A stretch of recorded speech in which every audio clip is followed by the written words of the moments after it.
My name is Hinisha Malone, and I am the Vice President of the West Garfield Park Youth Council. And we believe that we are the solution to the issues in our community. Our theme is Nothing With Us, Without Us. The West Garfield Park Youth Council is sponsored by Fathers Who Care, which is a nonprofit organization located on the west side of Chicago within the West Garfield Park community. Again, everyone, my name is Hinisha Malone, and I am the Vice President of the West Garfield Park Youth Council. The West Garfield Park Youth Council is comprised of young people from our community whose focus and concern is youth leadership and a voice within the community to reduce senseless violence and illegal substance use. We invite people from all over, especially young people, to come in and see what we are all about. Our shows will be scheduled every Thursday at 7 p.m. Again, that is every Thursday at 7 p.m. Our shows can also be viewed online at www.cantv.org/live. Again, that website is www.cantv.org/live. Well, everyone, I would love to introduce my guest for today. This is Ebony Russell, and she is the CEO and founder of Women of Self-Love Incorporated. Would you like to introduce yourself? Hi, everyone, and thank you so much, Hinisha, and congratulations to you, honey. Thank you. Okay. All right, so my name is Ebony Russell. I am the CEO and founder of Women of Self-Love, Inc. We've been established since 2017. We are located at 118 North Central, and that's Chicago, Illinois. Okay. So I am the owner of the CEO and founder of Women of Self-Love. I am also the owner of Ebony's Boutique. This is where self-love and fashion actually meets too. And then I am a mother of 3 and a grandmother of 2. I know that's right. I love to hear. Yes. Thank you for being a guest on tonight's show. My pleasure. My pleasure. Thanks for having me. Again, everyone, my name is Hinisha Malone, and I am the Vice President of the West Garfield Park Youth Council. You are watching a live interactive call-in television program brought to you by CanTV 21. During the next 25 minutes, we are going to discuss women empowering women to continue to engage the world. And now, Ebony, I have a few questions for you. Sure. So who are you, and what is your purpose for existing? Okay. All right. So I am, again, guys, I am Ebony Russell. Mm-hmm. And again, CEO and founder of Women of Self-Love, Inc. One of my purposes right now at this time in my life is first getting to know me even more each and every day. Mm-hmm. So that's self-love. Yeah. So each and every day I'm here trying to figure out how to be a better woman each and every day for myself, for my family, as well as the community. So that is what my purpose is at this point in my life, and that's what I do each and every day. I love that. Yes. So can you explain to our audience what your program is and exactly what it is that you do? Sure. So Women of Self-Love purpose is to help youth, teens, women, families into their personal journey of self-love. Mm-hmm. We do all this through, workshops.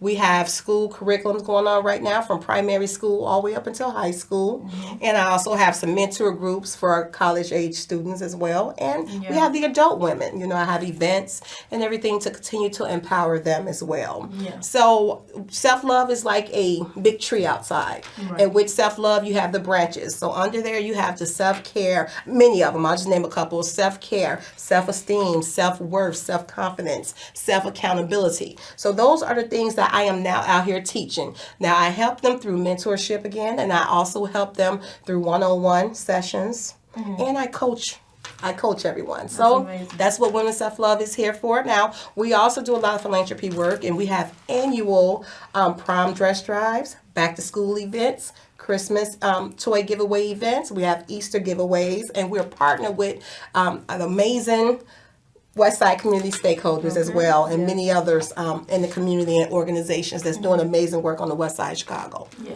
So what are some of the activities that you do? Because I know my little sister come home and she be like, "Oh, we be with Ebony," and she showed me this paper that they do when they color and stuff like that, like words involving self-love. So I know that you instill these words into these youth because she's only 8, so it's she's learning this stuff young. So it's what do you what are some other things that you do to just instill them with them this like self-love concept? Yes, so that's all part of the classroom curriculum that I teach them. So your sister attends the school that I was just teaching at. So I was teaching the first graders the first 8 weeks, and then the last 8 to 10 weeks I was teaching the second graders. So what I teach them, I have a workbook that I go out of. They're just too young for the actual workbook, so I take stuff out of it and type it up when I'm doing my lesson plans so that they can understand it. So one week I may teach them about self-care, the different things that you need to do for self-care. And I give them worksheets to work on in class as well as to take home. So there was one week in particular I think you're talking about where they actually had to work on self-esteem. I bring mirrors into the school. So each student have to pick up that mirror, take a look at themselves. And I go over affirmations with them. They have to pull out the best affirmation for them that fits them. So I think with that, that's what you see a lot. You know, and from there, I may give them all kind of self-care kits and stuff to take home with them as well. Because we want to make sure that they're starting out young with self-love. Now that it is not so much of a stigma anymore, whereas people used to think that if you love yourself first, you're selfish. No, the world needed this. So this is what God chosen me to do since 2017. The road has not been easy and still not, but I have done it and will continue to do it with all of the help and support from everyone who's out here helping me each and every day. That's amazing. Thank you. So why do you feel it is important for women to step up and be a voice in our community? Women's voice is important in communities because we can help ensure that everyone is treated fairly. You know, the needs and the rights are, we can help ensure, we can pretty much just help ensure that everything is taken care of. The woman is it. We are the nurturer. We are the caregiver. We are the one that love. We are the one who can make a change and make things happen. You know, we definitely have to stick it together, you know, so that we can continue to grow. And I think for the most part right now, women are doing amazing together. We're coming together more, regardless of whoever we are, our backgrounds, anything. We're all now coming together as one, and that's the common goal. Together we rise. Yes. Because it's like sometimes they try to like pin us against each other, especially black women. They try to like pin us against each other. But I feel like women are starting to like rise above that because of these things that you're putting out, like giving them like these self-love, self-awareness things where it's like, if something is being like, if they're being manipulated towards it, like they'll be able to notice it and know it's like, okay, this doesn't seem right. Maybe I should go out and I shouldn't like listen to them and be like hateful towards other women. I should go out and I should talk to them. And I feel like because of that, they stick it together more. And a lot of stuff can be solved because like women's men's work and the ideas and stuff that they have, like those are really powerful. And I feel like when they all come together, I feel like it can solve a lot of the issues that we have in our community. But when you have agendas that's like pinpointing the like hatred between the women, it's hard for that to happen. But I feel like they like coming up, like rising above that. Well said. I do agree with you. I do agree. We still have a long way to go. But we have started off in an amazing way. You know, I'm not sure what COVID made us all realize that, you know, that coming together even more. It's more powerful to come together and become one. You know, so the thing with self-love with that, self-love is the happiness and well-being of oneself. So I think that more women, especially black women, are starting to realize that, hey, it's okay for me to love myself first. You know, because we were taught from many of our ancestors that, hey, as the woman, you are to be in the house doing so many other different things instead of loving you. There was no such thing as self-care time. You know, you had to be there for the husband if you have one, your significant other, your children, everyone else but you. You know, and I teach if you have a spiritual believer, that's first. Then come you. There's nothing else that comes before you. As you get on the airplane, if you have been on an airplane before, the first thing they do is they show you how to use the emergency oxygen. And they don't tell you to put it on your mother. They don't tell you to put it on your grandmother first. They tell you to put it on you first. Because when you are taken care of, you can take care of others, and it will help you to live in love.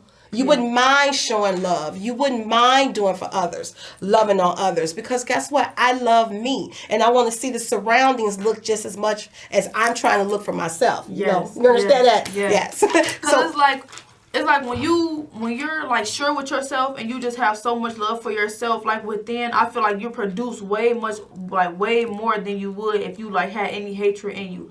Because it's like you gonna get what you put out and stuff like that. So like you put out good energy, you're happy, you love everyone because you already love yourself. You take care of yourself, so you can give 100% just because you're good. Then it's like the stuff around you is just gonna be so much better because it's like, you know, you give. I mean, you get what you put out. So that's why I feel like it's so important to have like self-care and stuff like that, because you're just, I don't know, like the thoughts and everything, like, because thoughts and like the stuff that you say, it all manifests, like it comes into fruition. So it's like if you a person that loves yourself, you speak highly of yourself, so that stuff comes into fruition, and it's just like and you're absolutely right, and not just you walk in it. You talk in it. People will see it. People will see how you carry yourself. You know, now understand, just like the healthy lifestyle, the self-love is something that you may fall off. You know, but guess what? It doesn't go anywhere. Get right back on it. Get to those affirmations. Get to doing some self-care things, meditation, yoga. There's so many different things that we can do to keep us back focused on ourselves. Yeah, keep us grounded. And keep us grounded. And I always tell people, there's 3 things that I live by and that I teach. You know, I teach one thing. I teach to the students. I teach them, in order for me to love you, I have to love me first. Yep. You know, there's no way I can say that I love you and I'm not loving me. Right. You know, and a person's perception of you has nothing to do with you. And the third one is self-love is the best love. Now, if the world can just listen to those 3 things right there, do you know how it would help each of us, especially the woman? Yeah. You know, we get the self-esteem, we get so low on ourselves, and if we hear someone that says something about us, oh, now it's just it's just terrible. You're in a depression. They take people's opinions too seriously, and I don't feel like that makes them a bad person. I feel like it's just the community and it's the environment that they in, to where it's like the social media and stuff. They have to feel like they have to be somebody else to be quote unquote perfect. So it's like they just looking at these different things, and it's just making them want something more than what they are. So it's like you already enough. You don't have to go and try to be somebody else. So it's like when they see all these different things, it makes them be like, oh, like maybe I have to look like that, or maybe I have to be like that. But it's like you're perfect the way you are. But they don't understand that because of like the things that's going on social media, or it's like the designer stuff. People feel like they have to like fit in with different crowds and stuff like that. So once they understand that other people's opinions doesn't matter and it's all about them and it's like what they feel about themselves, then I feel like they'll be better off. But it doesn't make them a bad person because they think that, because it's the stuff that they're surrounded by. Absolutely. Like, you can't have thoughts that you never see. Like if you never seen this stuff, like stuff about people like comparing themselves, you wouldn't compare yourself. So like you just see this stuff. So it doesn't make you a bad person because you do it. It's just something that we have to grow out of. Absolutely. When we see it. Absolutely. Well said, young queen. Well said. Hey, you said a mouthful there. Yes. So what made you want to start a group focusing on women empowerment, and where did this idea come from? It came from, you know, I have retired out of the dental field. About it'll be 2 years, 3 years, I think. Yeah, I've been so focused into women of self-love and doing, this is my passion and my purpose. But what started me to do it, I was actually working there at the front desk. And I think that I was actually going through a lot within the women within my family. So I think at that point, I kind of, and it was just, I realized that, hey, we are women. Yeah. You know, and we're black women as that. You know, and, you know, we need to figure out a way, Ebony, what can you come up with?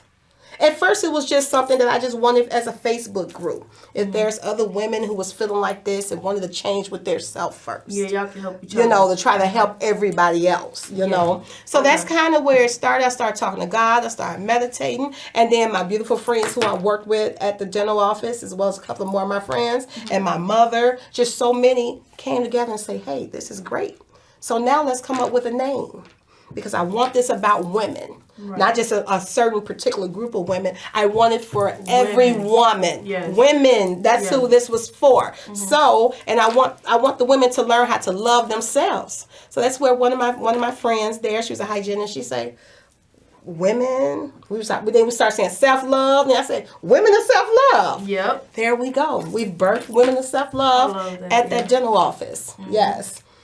So, what do you feel the biggest challenges our women today face, and how can we be a better help or resource to our women?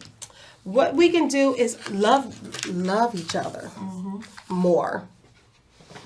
Don't be envious of each other. Yes. Communicate with each other. We must learn to take anything out of our heart that does not serve us, our families, or the community. Yeah. At this point, I feel as though we need to get out more and learn how to help others as far as homeless. If people get out and do more of community service, I guarantee you things will change. Back in the day, we had it where the village, the whole block, parents took care of a child. We need to get back to that. The parents that's now raising the little children need to understand that and teach them more of love. But Parents. Yeah, parents. The parents now need to step up. Yeah. I get so deep with this. I want to talk about so much. It's all in there. But the main thing that we need to do is live in love. And only way you can live in love is if you love yourself first. Yep. That's what we are here for, is to help that. And I understand when you was talking about how we need to communicate more, because we don't talk to like our neighbors and stuff like that, or we see people like, if we're out in public and we see someone, we never just speak to them. Oh, hey, how you doing? Like, how your day going? And stuff like that. And I feel like that's something that, I feel like that's something that's instilled with us from something greater. I don't feel like it's us. I feel like it's something that got us to that point to where we don't really go out and communicate to each other. I feel like if we communicated with each other more, we'll get so much more stuff done, because we'll have so many more connections, networking with different people, helping them. Even if there's someone, they might need help, and you might know someone who can help. Like if I talk to someone, they might need help with self-love, I can connect them with you. Absolutely. So it's like, we need to communicate with each other so that we can, not even just so we can get the stuff that we need, but it's like people are placed certain places at certain times for a reason. God like makes certain stuff happen for a reason, so that you can meet a certain person, so that they can connect you with the different people, so that you can get the help that you need. Absolutely. So I feel like we just need to start like communicating more, because you might feel the urge to talk to somebody in public, but then you just don't, because you're like, oh, I don't want to talk to them. What if they mean to me? What if they want to talk to me? What if this and what if that? Like, I feel like we overthink too much about those things, and even if they don't say nothing back to you, it's like nothing's gonna happen. Like, if they don't say nothing, they don't say nothing. Like, it's not gonna affect you at all. So it's like, we need to just start communicating and talking to each other more, because like we all a community. We live in the same places. We live in the same world. We go through some of the same issues. So like, we should just talk to each other more. I agree. Yeah. Communication is key. Yes, I don't care who it is. We must communicate with each other. Yes. If we want to make a change, it starts with listening, communicating with each other. A change has to come, and I do see it coming, And once people realize that self-esteem and things like that all goes in with mental health too. And the thing that I like is it's not so much of a stigma anymore when we talk about mental health, because that's all of that is parts of it too. People are dealing with some things going on from either their childhood, some trauma, have them the way they are. That they don't believe in themselves as well. So I can go on and on about that, but that's kind of what we have the workshops for in the classrooms for. I'm so happy to be a part of Chicago Public Schools, Proviso Township. So it's only getting bigger now too, that they're hearing it, and we're able to get out now and teach these kids self-love, because that's where it starts. Yeah, start with yourself. Inside. Exactly. Yep. So what type of opportunities do you have for young people coming up? Right now, I think one of the best opportunities for them right now is to get out here with us when we're doing our outside work and do some community service with us. Yeah. Start from there, seeing what it's like, to help someone, and you're not looking for nothing in return. Yeah. And then from there, it makes you feel good too. Absolutely, it does. But you are doing something great and meaningful while you're here. Yes. On this earth. We also have some things going on. I am partnered with HSI, and we are doing what you call Generation Z Mental Health Ambassador Program, and we have that like every Tuesday. It's a 6-week program, and I'm in there too as well, teaching self-love. self-care. So I'm just around here. It goes over mental health, all kind of things. But what we're doing, I'm partnering. Women in Self-Love is just partnering with all the amazing nonprofit organizations on the West Side and everywhere else. West Side, West Suburbs, East Suburbs, wherever, different state. We are here to help. So the youth can always contact me, and I'm sure if I cannot help them, we have many organizations that can help them. Yes, you can partner them with. Absolutely. That's what it is. Like you get in touch with somebody, and if they don't have what you need, they can always put you in contact with someone else. Absolutely. That's amazing. So why do you feel like the West Side needs programs that are focused on women empowerment? Because kind of the women have lost themselves on the West Side of Chicago. I think this generation of parents, they just don't understand, and their kids, they've become their kids' friend too much, and that's because they're lost and they don't love themselves. They don't know what to do, So I think that's one of the big reasons why we need to help and do a lot of work on the West Side. And I'm, again, so happy to be in the schools, to actually have the office there on the West Side. So we have empowered hundreds of women, if not thousands at this point.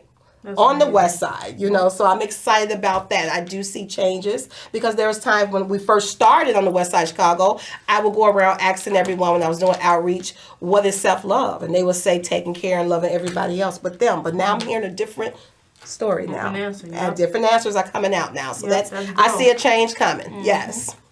So what measurements do you think we need to take to get these types of programs in schools on the West Side? I think that we need to continue to do what we're doing, working hard at it, reaching out to the ones higher up who can make those decisions, getting in there, having our meetings that we have monthly, all of the stakeholders and everyone else. And we just continue to fight hard together to get the changes made on the West Side. And I see it's happening. Yes. We just have to stand in and learn to continue to collaborate with each other, with ideas and with things. There's enough people out here to help everybody. So yes. Also with what you were saying about parents, because mothers, when they're mothers, sometimes they're mothers for the first time. Yes. And they don't really know what to do, or they don't really know who to turn to, and sometimes they don't want to really let nobody tell them how to parent because they be nervous themselves. They be self-conscious, like, oh, I don't want to listen to somebody and not do the wrong thing and stuff like that. And then the stuff with unhealed traumas that they have in their childhood that they never get over because sometimes their parents aren't really like emotionally there for them to try to help them get through these things that they put them through as a child. So when they come up and they have children, they often put those traumas onto their children as well without even knowing. Unconsciously they'll do it because they don't know that what they're doing is wrong. It's just something that they like. It's just something that they have within them. So I feel like these programs also will help with that because they'll solve some traumas and then also help their child. So when their child comes up, they'll have better morals and better intentions when it comes to how they make decisions and the decisions that they make for themselves and the people around them. They'll look out for themselves first instead of thinking like, okay, I have to look out for them before I look out for myself, because you have to look out for yourself and be 100% within you to then go and help somebody else. Yes, and know that you will make mistakes. Yes, and that's with being a parent and all that. We were just talking. I was in a focus group last night. I was on a Zoom call, and we had to realize that there's no book to this parenting thing. Yes. We just have to believe in ourselves that we're doing the right thing, and if we don't believe that we're not doing the right thing, seek out help. There's so much help nowadays. Again, women of self-love being one. Fathers Who Care being one. It's just so many. HSI, then you have PLCC. And there's just so many organizations that's doing amazing work together to help every woman, to strengthen us, to get to that level, to change things. Yes, to change things. So what role can we as a community play in helping to protect our young women as a whole? We have to continue to just continue to come together, believe in one another. Yeah. We have to learn to trust, give it to God, Yeah. Because I feel like sometimes people lose sight of like the bigger picture and what's moving them every day. So it's like once you get and tap into that, it's like, okay, we can come together with the different organizations. We don't have to be on our own because it's like everybody else can pull different people that they know and y'all can reach way more people. Absolutely. So I feel like building trust with these different organizations and like not like not being like putting your pride to the side, not feeling like, oh, I want to do everything by myself. It's like other people can help you too, because then y'all can reach a bigger audience. Absolutely. I'm a firm believer in that. And that's one of the reasons why I enjoy partnering with every different organization, because that's that teamwork that I'm looking for. Teamwork is, there's no I in team, and I want to see teams make things change. So yes, teamwork. So do you think if we had more opportunities for young people, it would be less violence? Absolutely. Absolutely it would be. I agree. Yes. We have to keep them busy. Because one thing about Gen Zs and even the Gen X is just, you guys are very smart, very intelligent, very smart. But you need that guidance. But that guidance have to make sense. Because you're very or you're gonna run away from it. You're gonna run away from it very easy. We have to understand from our age, we have to take away a lot of how we were, use some of the things we were brought up with, but then some things we got to go and kick to the back door. Yeah. Because you guys are not receiving that quite well. Yeah. Like some of the things I feel like y'all could bring up is how it was like when somebody got in trouble in the neighborhood, everybody knew it. Everybody would say something to you. Absolutely. That's something that's something that I feel like y'all can bring up, because I know they be saying like this not like back then, but the stuff that y'all did back then can actually help us. So I do feel like that's something that we can adopt also, like with Gen Z. And we can adopt listening to you guys. Because again, you're very smart. Yeah. I joke with the high schoolers and I tell them, you're very smart, but you can't keep up with a pen. I challenged them, all Improviso West. I challenged my students. I gave them all affirmation pens in January. And I tell you, over half has shown me that pen today. So that just goes to show you, if you put love and attention into you guys, hey, a change will come and happen. Yes. I see it for myself. I'm not going to stop. I'm going to keep going. Yes, that's good. Yes. So what can we do to get young people more involved? What can we do? Just continue to respect them. And to show them the outlets that's positive and that will help them, that makes sense to them as well as to us. But the young people have to be willing to listen as well as the adults. That's true. Yes. Because I know a lot of young people, they don't really want to listen. They feel like they know everything sometimes, and I can actually admit that with us. Like sometimes they don't really take the time to actually listen to the adults, because they feel like they don't know nothing.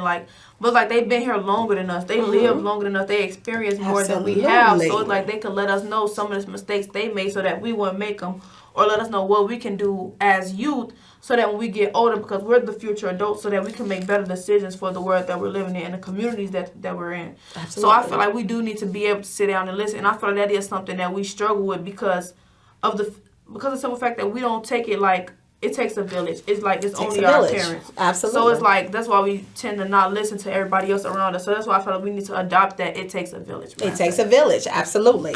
Yes. So if someone is watching and is in need of immediate intervention and or your support, how can they reach you? They can reach me by my telephone number. It is 630-696-8062. Or if you just do not want to talk, you can email me at womenofselflove@gmail.com. You can tell I don't email myself a lot. So again, that's womenofselflove@gmail.com. You guys can contact me and I guarantee you I will reach back out to you. Yes. So if you are just tuning in, our guest tonight on the show is Ebony Russell, CEO and founder of Women of Self-Love, Inc. And we were discussing women empowering women to continue to engage the world. We would love to thank our viewers for watching. For more information about our youth council, please contact us at 773-287-5821 and ask for Miss Princess. And would you like to give them your number one more time? Sure, it is 630-696-8062. Thank you, and tune in next week, same time, same station. Bye. Bye-bye.